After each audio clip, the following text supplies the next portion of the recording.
Hey everybody, I'm about to have lunch. I wanted to make a vlog really quick and just share a little bit about the importance of keeping your eyes on Jesus, importance of keeping your mind set on eternity and focused on the journey and calling God has for you. There are many roadblocks in life. There are many things that will come along to attempt to break you and attempt to put bitterness in your heart or try to break your heart to where you're crippled and you can't walk out and proclaim the gospel. And I'm telling you that God is greater and the mission God has for you is bigger and greater, and we must keep our eyes on Jesus and what He's asked us to do. Yesterday, I was outside where I'm staying in Perth, Australia, and two little dogs walked by, and I thought, how strange is that? I used to have a little black dachshund for a few days while I was raising my son, and then I had a little brown dachshund, full grown, as a little girl.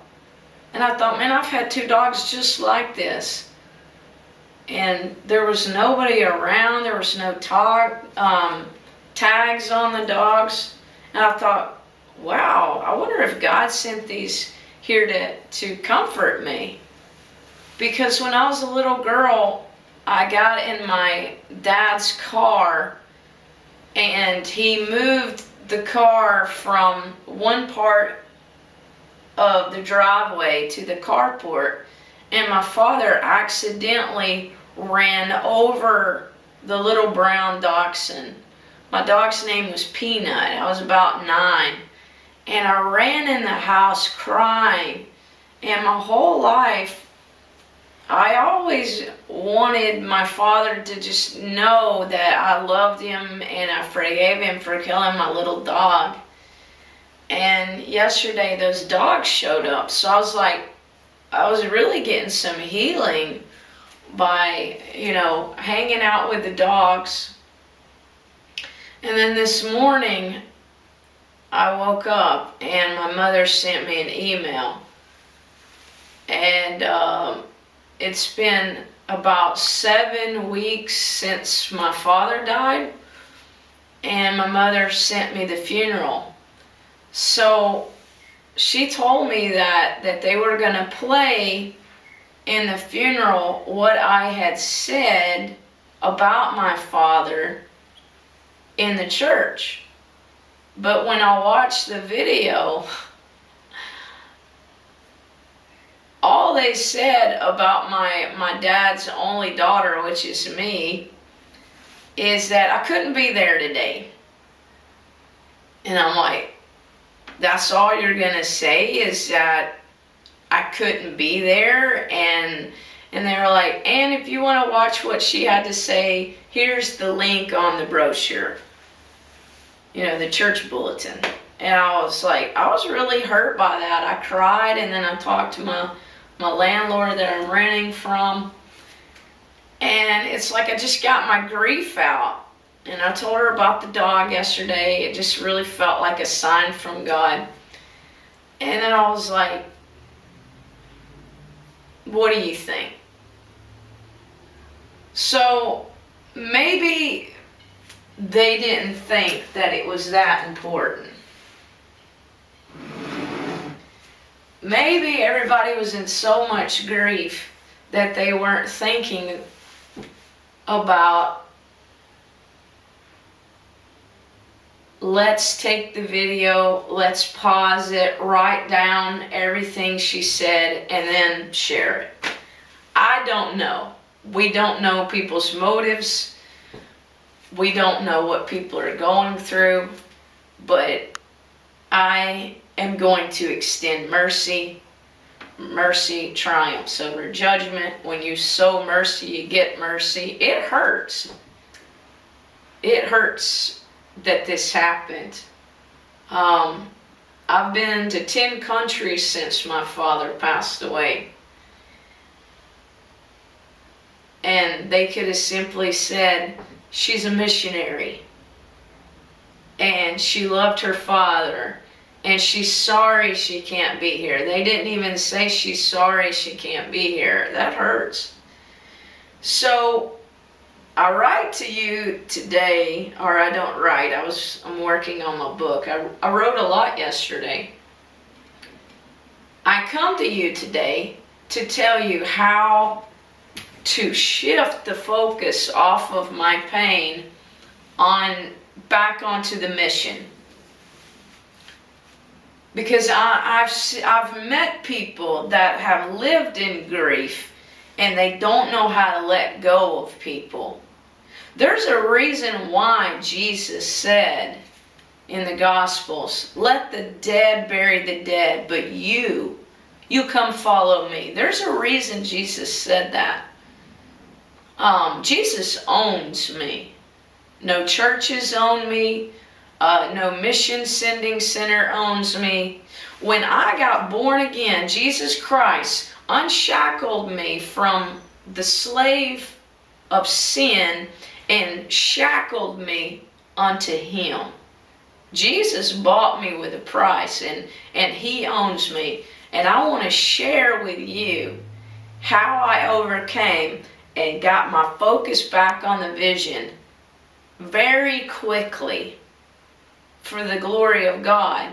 Because some of you might be going through roadblocks in your life and you're like, I'm crippled, I'm wounded, I can't preach, I can't be a voice for God. Yes, you can. The Bible talks about overcomers. We overcome by the word of our testimony and the blood of the Lamb. So you can overcome to be a voice. The devil wants to break you. He will custom make things to try to break you.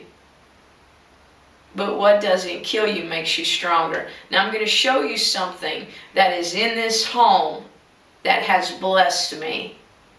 God knew where to send me, where to put me the day I watched my father's funeral. I love my father. And when I was 20 years old with a 4-month-old baby, not living for God, I was living with an abusive man. And my father came and got me in the middle of the night in Georgia to bring me back to Tennessee with me and my baby to let me live in his house again. And because of that, I never went back to that man again. Oh, he kidnapped me and raped me later, and I had to take him to court for hitting me with a hammer. But I never went back to him. I've been through a lot. That's why I love Jesus. But what my son said in the funeral about my father was beautiful. But I want to show you a picture that's in this room.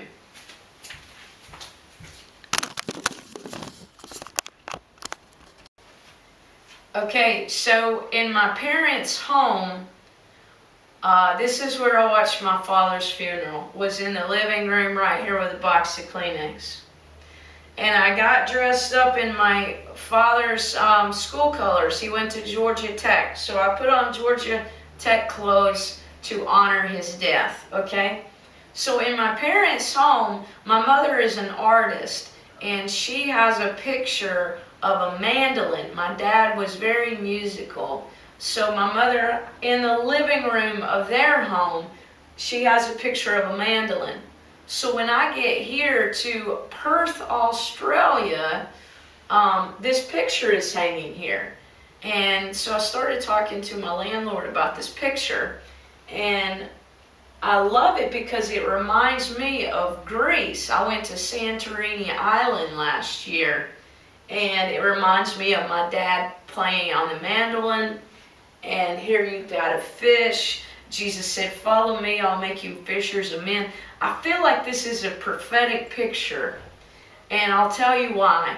Because she began telling me that this is a picture around the area of Sydney.